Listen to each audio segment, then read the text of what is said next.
पोटेको आज अचानक घरमा आएर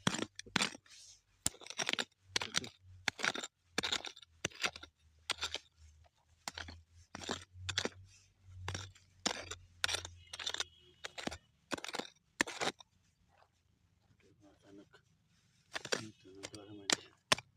पोटेलाई चाहिँ घरमा गइरहेको छु। अचानक पोटेको मृत्यु हुन पुग्यो। घरमा राखिरहेको पोटेको त्यस्तो अवस्था आएर जीवन चाहना पनि पोटेहरू गुमाइयो।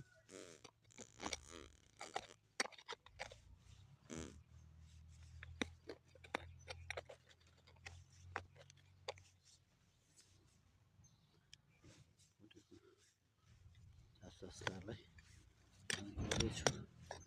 के गर्ने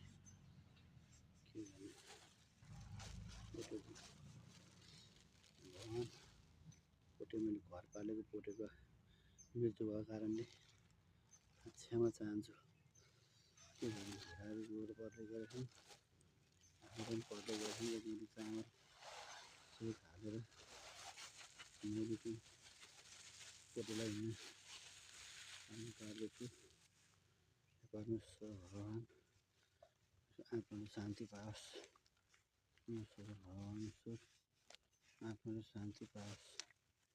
यो चराले 5 वर्षसम्म बस्यो घरमा, बिचरा अनि मरेर जानु पर्यो। बेडमा बच्चाहरूले सुताइरहेको ठाउँमा अचानक के भएर मर्यो। त्यसको आत्माले शान्ति पाओस्।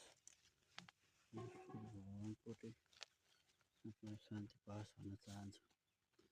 के भयो अचानक यसरी पोटे गयो।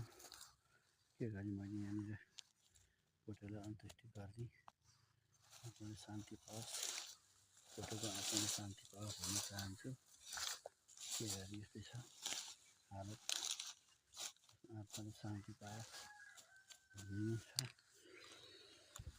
आत्माले शान्ति पाओस्, पोटेको आत्माले शान्ति पाओस्। पोटेको आत्माले शान्ति पाओस् भन्न चाहन्छु। पोटेको आत्माले